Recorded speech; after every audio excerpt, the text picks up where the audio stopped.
नमस्कार, मैं हूं अजय प्रकाश और आप देख रहे हैं जनज्वार। जैसा कि आपको मालूम है, सरकार ने किसान और मजदूर आंदोलन को देखते हुए आज से ही आपके भरपूर मनोरंजन का इंतजाम कर दिया है। खबर बिहार से है। लालू प्रसाद यादव ने रांची जेल से फोन कर दिया है सुशील मोदी के खास आदमी को, और विधायक जी ने बताया है कि लालू यादव के फोन के बाद से वो चाहते थे कि स्पीकर हमारा हो। इस विवाद में पूरे देश की मीडिया लदी पड़ी है, जबकि देश के किसान और मजदूर इस बात की तैयारी में हैं कि कल सरकार को हलकान कर देंगे। पूरे देश भर से किसानों और मजदूरों का जत्था दिल्ली की तरफ कूच करने को तरफ है। हर जगह अलग अलग जगहों पर सरकार ने रोक लगा रखी है। हरियाणा सरकार बहुत सख्त है, दिल्ली सरकार उससे ज्यादा सख्त है, उत्तर प्रदेश सरकार के योगी जी तो पहले से ही सख्त हैं। यानी किसानों और मजदूरों के आंदोलन को लेकर यह जो सख्ती आपको दिखाई दे रही है, उसे सरकार ने आज मनोरंजन में तब्दील कर दिया है। फिलहाल बिहार से राजनीतिक मनोरंजन चल रहा है। उम्मीद के हिसाब से आप सब उसमें व्यस्त होंगे, लेकिन हमारी आपसे हाथ जोड़ के गुजारिश है कि आप जरा उन किसानों मजदूरों को भी देखिए जो कल 26 नवंबर को अपने सवाल लेकर आ रहे हैं। जाहिर तौर पर आप किसान होंगे या मजदूर होंगे, आप किसी कंपनी में होंगे, कहीं नौकरी करते होंगे, खेती करते होंगे, कुछ उपजाते होंगे, कुछ बेचते होंगे, और उन सब का असर कल के आंदोलन से जुड़ा है। अगर आपका रिश्ता कल के आंदोलन से नहीं बनता है तो जाहिर तौर पर आपको सोचना चाहिए अपनी समझदारी पर कि आप कहां अटके पड़े हैं, किस छमिया को देखने में व्यस्त हैं। अगर आपको भारतीय मीडिया बार बार उठा के किसी न किसी उलझन में फंसा देता है सही मुद्दे के वक्त में, तो उसके चरित्र को आप समझिए कि वह आपसे क्या चाहता है। अभी फिलहाल पूरे देश की मीडिया को, मोदी मीडिया हो, विरोधी मीडिया हो, चाहे जैसी मीडिया हो, सब जगह एक ही खबर है, वह है लालू प्रसाद यादव। लेकिन हम आपको बताए देते हैं, देश के लाखों लाख किसान, पंजाब से लाखों की संख्या में किसान, मजदूर, बच्चे, महिलाएं कूच कर चुके हैं। शंभू बॉर्डर पर वह पहुंच रहे हैं, और जैसी कि उम्मीद है हरियाणा सरकार दिल्ली की तरफ उनको नहीं बढ़ने देगी, वहां टकराहट हो सकती है। दूसरी तरफ हरियाणा और पंजाब के दर्जनों बॉर्डर हैं जो लगते हैं, हर जगह पुलिस लगी हुई है। अंबाला में पुलिस है। दिल्ली के सीपी ने, मतलब पुलिस कमिश्नर ने कह दिया है कि वह दिल्ली सीमा में नहीं घुसने देंगे, क्योंकि कोरोना है। कोरोना चुनाव में लगता नहीं है, नेताओं की रैलियों में लगता नहीं है, वहां से कोरोना थोड़ा भाग जाता है, उसको कोरोना से परेशानी होती है। इसलिए जब नेताओं की रैलियां हो, चुनाव हो, आपको वोट देना हो, मतलब आपका जब कटने का वक्त होता है ना, तब कोरोना नहीं होता है। लेकिन जब आप अपने अधिकार के लिए लड़ते हैं तो कोरोना है। यानी कल कोरोना के नाम पर देश की हर सरकार किसानों और मजदूरों के आंदोलन, जो कि राष्ट्रव्यापी हड़ताल है मजदूरों की तरफ से, और किसान बिल के खिलाफ दिल्ली पहुंच रहे हैं, इन दोनों को लेकर क्या स्थिति है, कहां सरकार खड़ी है, मजदूर कहां हैं, किसान नेता कहां हैं, इन सब पर बात करेंगे हम। हमारे साथ मनदीप पुनिया जुड़े हुए हैं, हम उनसे जानेंगे कि हरियाणा में किसान आंदोलन की क्या स्थिति है, अभी क्या हो सकता है, क्या दुर्घटना हो सकती है, इन सब पर वह नजर रखे हुए हैं, लगातार बने हुए हैं हरियाणा में, और शंभू बॉर्डर से होकर आए हैं। हम उनसे पूछते हैं कि असल में सरकार किसानों के जो सवाल हैं, किसान बिल पर जो किसानों का विरोध है, किसानों को जो आशंका है मोदी सरकार पर, उन्हें लगता है कि अपने ही खेत में मजदूर बनाने की साजिश में लगी है मोदी सरकार, इसको लेकर वह कैसे कल रिएक्ट करने वाले हैं और क्या होने वाला है, ये बताइए मनदीप। कि कल जो किसानों का जमावड़ा दिल्ली की तरफ आएगा, उसको लेकर कल डीजीपी हरियाणा ने एक ऑर्डर जारी किया है कि वह पंजाब के किसानों को हरियाणा की सीमा में नहीं घुसने देंगे। तो क्या स्थिति बन रही है वहां? देखिए, अगर सरकार अभी और जो पुलिस है वो पंजाब के किसानों को बॉर्डर पे रोक देगी तो थोड़ी सी टकराव की स्थिति हो सकती है। इसका कारण ये है कि पंजाब से बहुत बड़ी संख्या में किसान दिल्ली को कूच कर रहे हैं। और दूसरी बात ये है कि अगर इसकी पॉलिटिक्स के पीछे जाएं तो सिर्फ उसमें किसान नहीं है, उसमें महिलाएं भी शामिल हैं बहुत सारी, और उसमें एक हिसाब से लेफ्ट के धड़े भी शामिल हैं, और साथ में खालिस्तानी मूवमेंट को हवा देने वाले लोग भी शामिल हैं। जैसे शंभू बॉर्डर का जो पूरा धरना है, उसमें आप देखेंगे तो जो प्रो खालिस्तान जो लोग हैं वो लोग उसमें शामिल हैं। तो जाहिर सी बात है कि इस सेंटीमेंट को हवा मिलेगी अगर उनको रोकते हैं पंजाब के किसानों को दिल्ली आने से, कि देखो ये कैसी राजधानी हुई, यहाँ तो पंजाब के लोगों को जाने भी नहीं दिया जाता, सिर्फ अपनी मांग लेकर ही तो जा रहे हैं, हमें वहां पर पहुंचने ही नहीं दिया जाता। तो इस तरीके के सेंटीमेंट को हवा मिलेगी पंजाब में। मतलब खालिस्तानी जो मूवमेंट है उसको एक मतलब हवा बन सकती है कि भाई ये राजधानी कैसी जहां हमें नहीं जाने दे रहे हैं, सवाल ये है। हाँ हाँ हाँ। तो ये बताइए कि जो मुद्दे हैं किसानों के, वह जो है हाँ सरकार जी। जब कह ही रही है कि हमने आपकी भलाई के लिए ही ये कानून बदले हैं, तो इसमें उन्हें बुराई क्यों नजर आ रही? हम्म। क्योंकि आप किसानों के बीच घूमते रहे बुराई लगातार। जी जी। बुराई इसलिए नजर आ रही है कि मुझे जब किसानों से बात करते हैं तो वो एक तो एमएसपी को लेके बहुत ज्यादा घबराए हुए हैं। वो कह रहे हैं कि जैसे बिहार में, उत्तर प्रदेश में जो धान है वो 1,000 रुपए क्विंटल पिटता है, ऐसे ही अगर हमारा धान 1,000 रुपए क्विंटल पिट गया तो हमारी तो लागत भी नहीं निकलेगी, कमाएंगे खाएंगे क्या। और दूसरा, जो ये कॉन्ट्रैक्ट फार्मिंग वाला मामला है, उनको ऐसा डर लग रहा है कि हमें हमारे खेतों में ही हमें मजदूर बना देंगे। अभी हम अपने खेत के मालिक हैं, लेकिन फिर हम कंपनियों के गुलाम हो जाएंगे। और कॉन्ट्रैक्ट के अगर आप देखेंगे तो उसमें वो कह रहे हैं कि यार मनित, ये देखिए कि ये आशंका तो ठीक है, क्योंकि इस समय 1,000 से 1,300 रुपए के बीच उत्तर प्रदेश और बिहार में धान बिक रहा है। क्या हरियाणा में इससे ज्यादा रेट मिल रहा है क्या? हाँ, और पंजाब में? हरियाणा में 2,000 रुपए, 1,900 2,000 रुपए से ऊपर ऊपर ही धान बिक रहा है। अच्छा, तो, तो ये तो फर्क पर सिर्फ मंडी क्विंटल समिति होने की वजह से है। सिर्फ मंडियां जी जिनको बिल्कुल, वो यहाँ पर पूरा। सरकारी खरीद होती है, हाँ, सरकार खरीद करती है, इसीलिए यह कारण है। और मतलब आप वहां देखेंगे की मंडियां हैं हरियाणा और पंजाब में ज्यादातर हाँ हिस्सों जी में, इसलिए वहां जो एमएसपी तय होती है उस एमएसपी मतलब 1,975 रुपए इस साल की एमएसपी है धान की, तो इसलिए उस हाँ कीमत जी पर देनी पड़ती। तो फिर जी। मंडियां दलालों का अड्डा कैसे हो गई, जब सरकार कहती है कि दलालों का अड्डा है और इससे किसानों को नुकसान होता है और भविष्य में किसान बहुत अच्छे हो जाएंगे? ये तो बिल्कुल गलत है कि जब कहा जाता है कि मंडियां दलालों का अड्डा है, नहीं है। असल में आड़ती होता है, आड़ती का 4% का टैक्स वो होता है, कमीशन होता है। बेसिकली उसको कमीशन एजेंट ही कहा जाता है। और उसका 2% जो कमीशन लेता है वो सरकार से लेता है, 2% किसान से लेता है। तो वो कोई बड़ी लूट नहीं कर रहा आपसे, है ना। तो पर क्विंटल अगर वो 40 से 80 रुपए उसके बन भी जाते हैं, मतलब हमने एवरेज एक बार निकाल के देखा तो पर क्विंटल उसके 40 से 80 रुपए का ही उसका कमीशन है, उसके उससे ज्यादा का उसका कमीशन नहीं है। तो उसको ऐसे स्थापित कर रहे हैं कि 1,000 2,000 रुपए वही खा जाता है। बल्कि वो तो एक आप देखेंगे कि तो वो एक काम कर रहा है सरकार और किसान के बीच में। उनकी फसल की तुलाई कर रहा है, उसकी जांच कर रहा है, उसको आगे सरकार तक पहुंचा रहा है। तो और ऐसा नहीं है कि आड़तिया बिल्कुल ही विलन जैसा कुछ है, ऐसा नहीं है। आड़तिया पहले किसानों को फसल बोने के समय में खाद बीज के पैसे भी देता है। तो आड़तिया को एकदम से नेगेटिव बना देना ये मुझे समझ में नहीं आ रहा। और ये बिचौलिया निकालने की प्रक्रिया तो बिल्कुल भी नहीं है। मतलब एक परिणाम तो बहुत साफ है कि हरियाणा और पंजाब में करीब 2,000 रुपए क्विंटल धान बिक रहा है।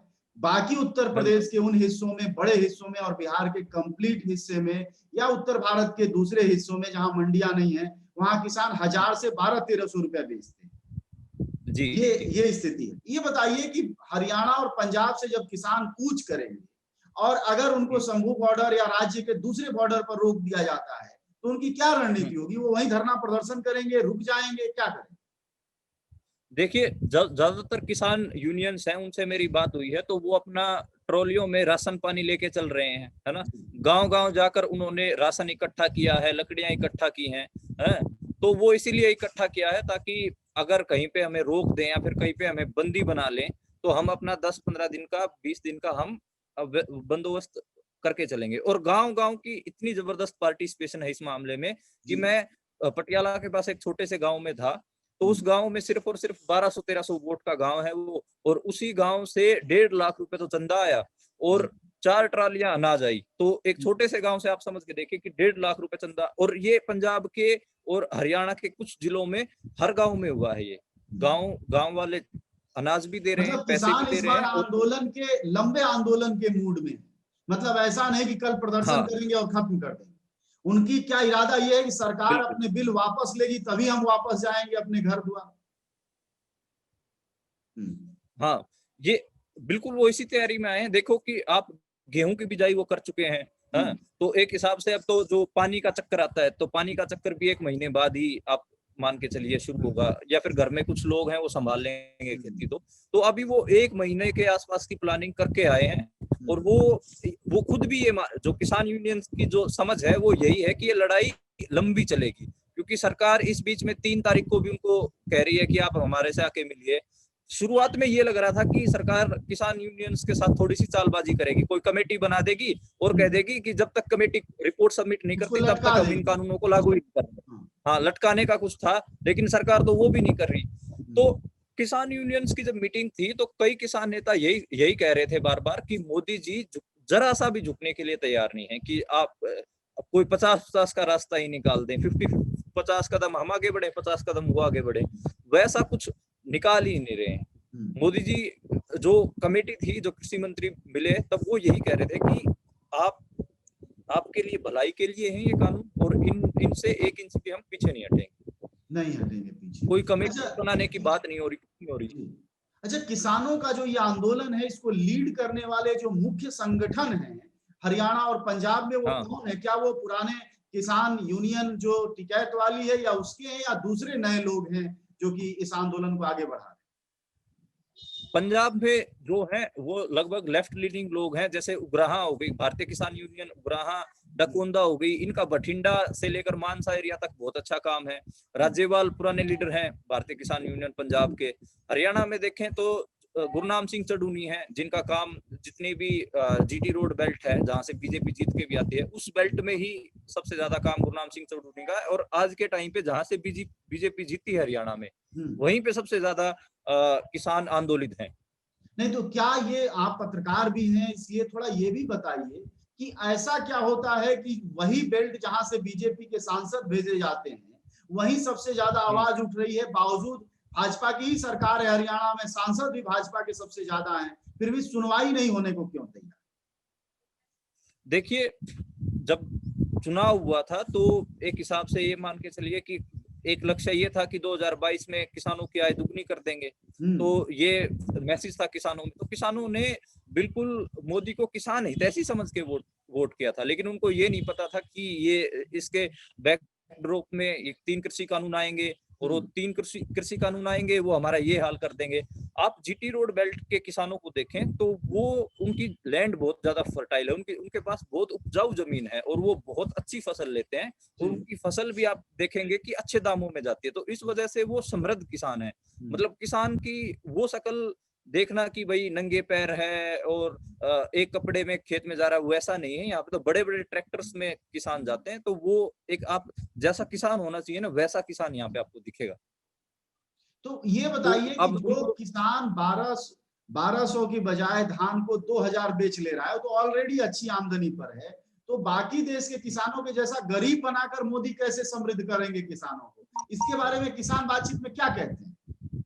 आप बातचीत जब करते हो जी, किसानों से बातचीत करते हैं तो वो यही कहते हैं कि ये तो हमारी सिर्फ जड़ों को ही उखाड़ने आए हैं। मतलब एक हमारी जड़ है, खेती में हम जुड़े हुए हैं, और उसमें अगर हम अच्छे से अपना गुजर बसर कर रहे हैं, हमने ठीक ढंग से घर बना लिए हैं और थोड़े से अच्छे से रह रहे हैं, तो वो इनको बिल्कुल नाकाबिले बर्दाश्त है। हमें भी, जैसे आप देखेंगे कि 2006 में मंडी एक्ट तोड़ा गया था, एपीएमसी एक्ट तोड़ा गया था बिहार में। तो बिहार के 70 से 80% किसान आजकल हरियाणा और पंजाब के खेतों में मजदूर हैं। तो ये जो मैसेज है, ये क्लियरली हरियाणा पंजाब के किसान के मन में है। वो, उसको पता है अगर ये तीनों कानून लागू हो जाते हैं तो आज हम जिस स्थिति में हैं वो तो खत्म होएगी, साथ में हम शहरों के सस्ते मजदूर बन के रह जाएंगे। एक लाइन जो वो बार बार कह रहे हैं कि हमें शहरों के सस्ते मजदूर बनाने के लिए मोदी सरकार काम कर रही है। ऐसा करें। लेकिन ये बताइए कि जैसे हरियाणा में विधायक भी ज्यादा है, बीजेपी के सांसद भी हैं, तो वो लोग भी अपने पक्ष में बातें करते होंगे मोदी सरकार के फैसले के पक्ष में। तो वो क्या लॉजिक देते हैं? जब टकराव की स्थिति आती है तो वो क्या समझाते हैं विद्रोही किसानों को?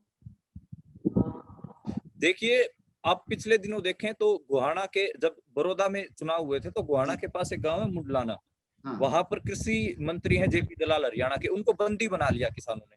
बंदी बना लिया, तो उनकी भी बोलती बंद थी, बंदी बना लिया था। और ऐसे ही आप देखें, जो अंबाला से विधायक हैं बीजेपी के, वो अपनी सरकार के खिलाफ ही बैठ गए थे आंदोलन पे। तो अभी जो बीजेपी के लीडर्स हैं और जो विधायक हैं, जो एमपीज हैं, उनकी मोबिलिटी जीरो है। वो गांव में नहीं जा रहे हैं, उनको पता है गांव में चले गए तो आपके कपड़े फाड़ देंगे किसान। हाँ? और किसान कोशिश भी कर रहे हैं उस घेराबंदी की। किसान अब देखेंगे कि जो मोर्चा लगा था सिरसा में, जो दुष्यंत चौटाला के घर के बाहर मोर्चा था, पक्का मोर्चा जिसको कहा गया, दुष्यंत उप मुख्यमंत्री हैं, उनके घर के बाहर 20 से 25 दिनों तक पक्का मोर्चा रखा, उनको सिरसा वाले उनके घर में नहीं घुसने दिया गया।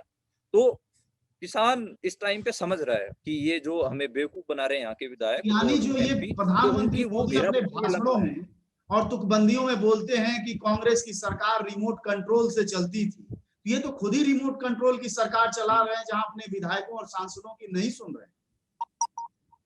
रिमोट कंट्रोल की ही सरकार हुई। ये बिल्कुल बिल्कुल सही बात है। जैसे अभी पीछे मीटिंग जो नड्डा साहब आए थे हरियाणा में, तो हरियाणा में जब उनकी मीटिंग हुई तो वहां पर 13 विधायकों ने, 13 विधायक, मतलब आप मान के चलिए 13 विधायकों ने ये कहा कि ये जो ये कानून है इनके खिलाफ बहुत जबरदस्त रोष है, हम कुछ दिन बाद अपने घरों तक भी नहीं जा सकेंगे, ऐसा हाल है, तो आप कृपया इनका कुछ समाधान करिए। देखिए, तो समाधान सरकार ने यहाँ के निकाल लिया। विधायकों ने भी नड्डा जी को कहा है। समाधान सरकार ने निकाल लिया, हम आपको बता रहे हैं। आज सुबह से जो है वो लालू यादव का फोन आ गया है रांची जेल से, और खुशखबरी ये है कि पूरी मीडिया में लालू यादव का फोन और एक विधायक के फोन की वार्ता चल रही है। और वो किसान आंदोलन, उम्मीद करिए कि जब तक रहेगा तब तक जो है वो ये चलता रहेगा। खैर, इन उपायों से जो किसानों पर कल पुलिस जो हमले करेगी या पुलिस रोकने के नाम पर जो लाठीचार्ज करेगी, उससे तो पड़ेगा असर, क्योंकि मीडिया तो यहाँ व्यस्त है लालू यादव के फोन में। जी बिल्कुल असर पड़ेगा। आप पिपली का जब पिछला आंदोलन देखें तो उसमें जो लाठीचार्ज हुआ था उसके बाद ही ये पूरा मूवमेंट बूस्ट हुआ था।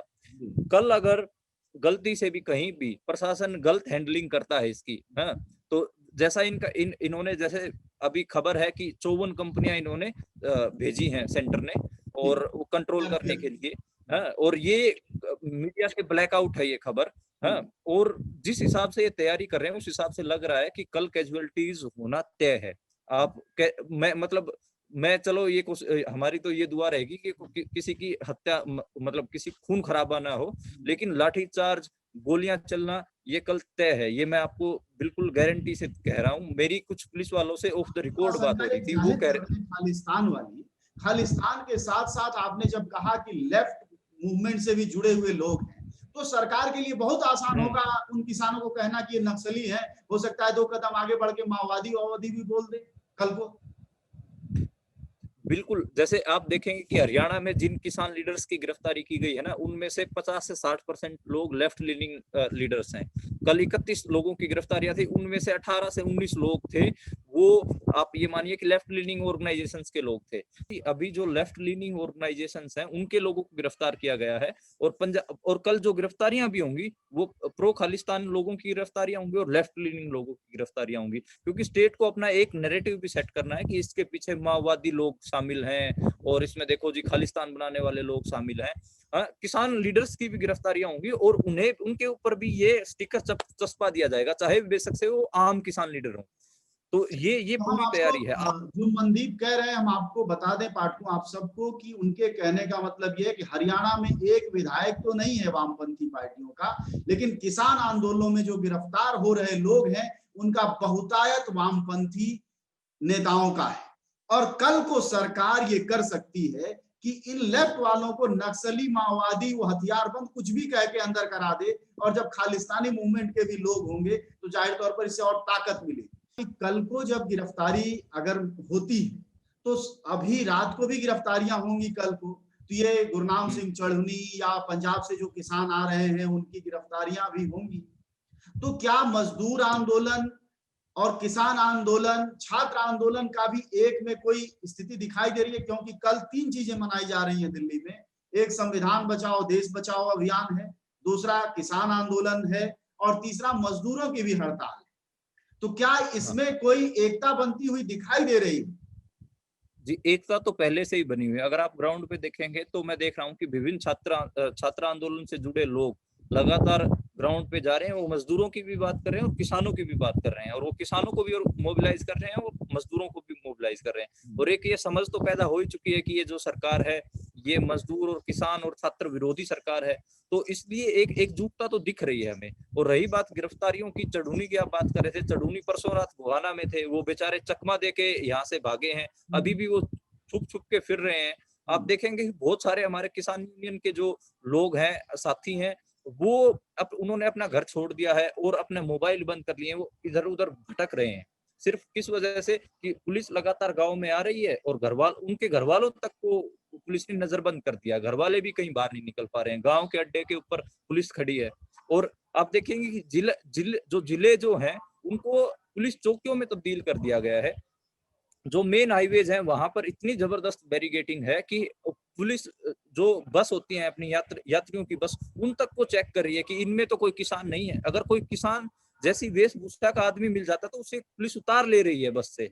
आप देखेंगे टूरिस्ट बसों को भी चेक कर रही है। आप देखिए, तो आपने सुना मनदीप पुनिया को, वह पत्रकार हैं और वह लगातार हरियाणा में पंजाब पर निगाह रखे हुए हैं। उन्होंने बताया विस्तार से कि संभव है और जिसकी बहुत आशंका है कि कल को सरकार अगर लाठीचार्ज करती है, गोली चलाती है, उग्र होता है आंदोलन, क्योंकि किसान इस बात से बिल्कुल वाकिफ हैं कि उन्हें तत्काल कोई राहत सरकार की ओर से नहीं मिलने वाली है, बल्कि यह लड़ाई लंबी चलेगी। किसानों ने अपने यहां अनाज भर लिया है, राशन रख लिया है और उम्मीद की जानी चाहिए कि वो महीनों के आंदोलन के मूड में हैं, खासकर पंजाब और हरियाणा के किसान। ऐसे में सरकार से टकराहट बढ़ेगी और सरकार के पास जो अपना झुनझुना है, जो जेब का कानून है कि आंदोलनकारियों, चूंकि पंजाब से आ रहे हैं तो जाहिर तौर पर खालिस्तान के भी समर्थक होंगे, और उसके बाद पंजाब और हरियाणा से आ रहे हैं तो वामपंथी भी होंगे, और वामपंथी होंगे तो नक्सली भी होंगे, नक्सली होंगे तो माओवादी भी होंगे। इस तरह सरकार कल को माओवादी